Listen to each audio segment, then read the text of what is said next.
Hey, Kevin here, top 1 financial advisor, two-time author, one-time bestseller, and we are here to talk about the stock market. It was a good day for normal investors. If you were a GameStop investor, not so great, depending on what time you got in. But I want to address that very quickly and get to the main question, which is, should I start to save first or should I start to invest first? And this is one of the few questions where I am very, very heavy in one way. But even though you might think you know what the answer is, there is some nuance and some things you do want to know about my view on that question. But first, GameStop.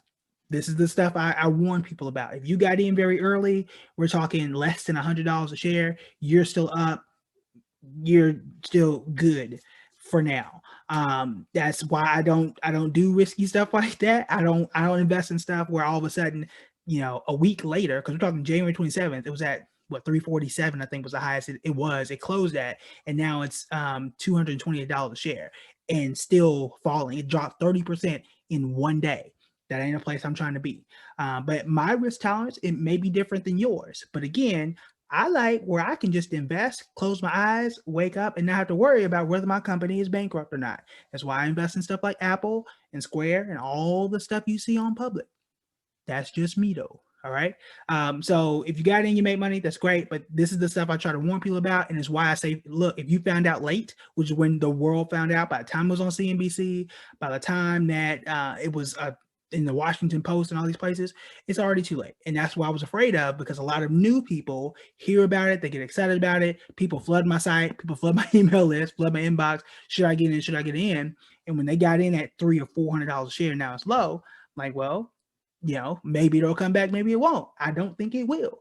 But remember what I told you guys about. I told you guys about the dead cat bounce, where it falls off significantly, it bounces up just a bit, and then starts to trail off. We're reaching that territory now. It'll probably bounce at some point and then begin to trail off. All of these things are similar. They're all the same.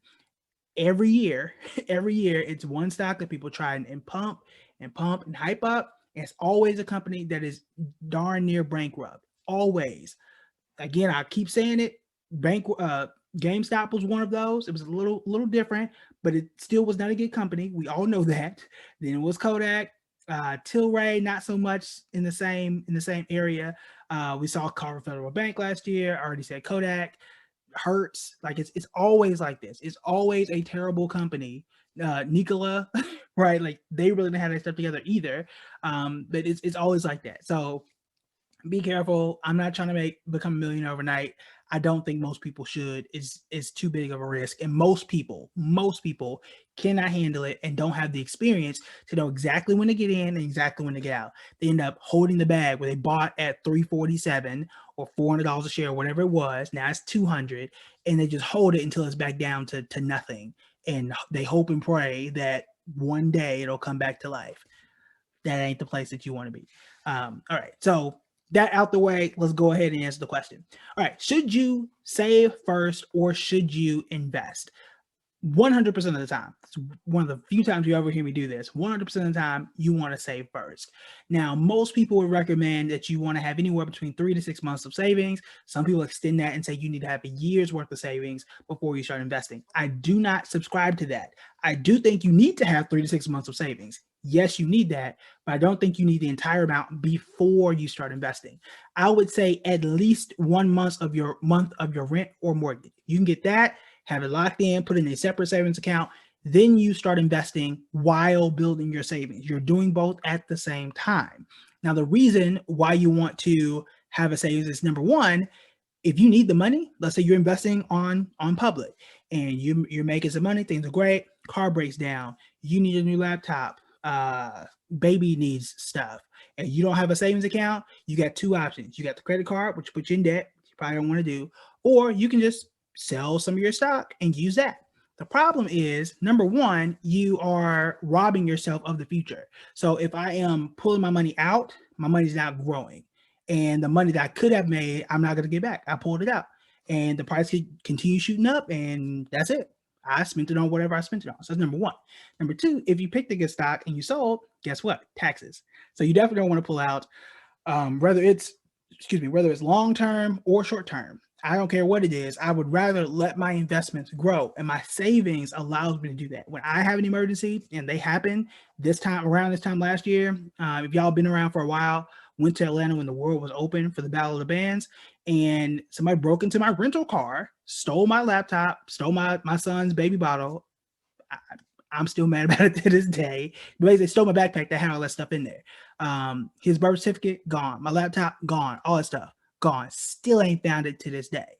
Now, thankfully, I had enough in savings where I could go get a new laptop. I had insurance. I had stuff to pull and just do that, as opposed to selling my investments. Because if I sold my investments in January and I missed all that run that happened last year, that would have been, that's an L. That's a loss for me. So you want to have a savings to allow you to keep your investments working for you. Generally, the longer those investments go, the more money you make, the wealthier you'll be, and the more things you can do in the future. So I have to have that savings in place. Now, we'll also say you want to do both at the same time. The reason why I say that is because you do need 3 to 6 months of saving at minimum. If the virus ain't causing nothing else, you need to make sure you are taken care of. So what I do is, as I'm building up that savings, because people don't realize, for you to get 3 months of your expenses, for you to get 6 months of your expenses, it could take you a year. That can happen. I mean, let's say, and I'm just making these numbers up. I lived in New York, so my numbers are a lot higher. So my rent, and I really don't want to say this out loud, but my rent was $3,125. It was a nice brownstone, but it was expensive, right? So we're talking 3 months. That's close to $18,000 that I need in cash. Everybody can't save that in while I'm paying rent too. I'm paying rent and I gotta save and I gotta invest. It's hard to have that all in 1 year. So it could take you a while, which is fine. So my philosophy: get you 1 month, right? And let's just, whatever you're saving, get you 1 month, then start investing. But you're investing and saving, investing and saving, investing and saving. Once you hit that 3-month goal, once you hit that 6 months goal, then you go ham. You go all the way towards investing because you've got your bases covered. So that's how I approach it.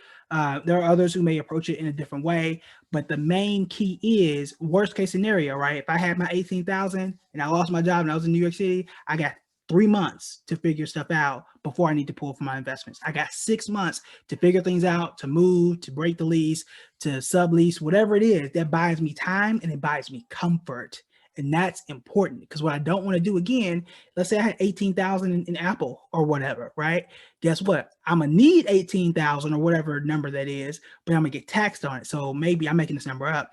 Maybe I only got 15, maybe I only got 12.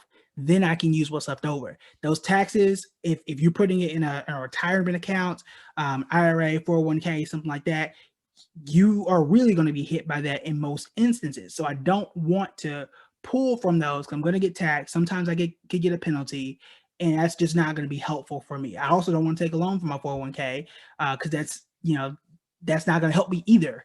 It can be an emergency situation, but that's not always the best solution. So you really want to be careful about those. So again, I always go to savings first. I like to have that locked in. I say bare minimum, get you a month in your mortgage, whatever your biggest bill is, then you can start to invest right after that. So be aggressive if you need to.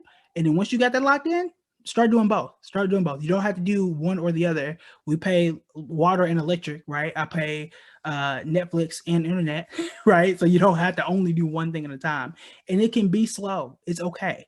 I'm investing on Cash App, and you can do, a $10 weekly or biweekly deposit into whatever investment you want. It can start slow. That's totally fine. If you got more, you want to do 100, 200, 300, you can do that every week, every month, whatever number works for you, you can do that. But the key is having those basics, number one, knowing what to invest in, how to invest, and how to make sure it fits for you. That's why I talk about all this stuff in my courses and in my free webinar, which I'm going to tell you about now. So go to buildingbread.com/free class. That link is above if you're watching on Facebook. That link is below if you're watching probably on Instagram and YouTube. But make sure you check that out. It's 3 ways that you can start investing today. If you ain't learned nothing else about this GameStop thing, you need to learn how to start investing. Period. You want to make sure that your money is going to work so that you at one point don't have to. That's the whole point of this entire conversation about investing. So make sure you check it out. It's, the class is easy, simple. You get to ask questions, answer them. If I don't answer them right then on camera or during the session, I will email you. So you're going to get answers from me. You're going to learn how to start investing. And I break it down and make it simple, just like we do here. All right, that's it for me. I will see you in class. And make sure you share, like the video, hit the subscribe button, all the stuff the people tell you to do. All right, I'll talk to you guys later. Bye.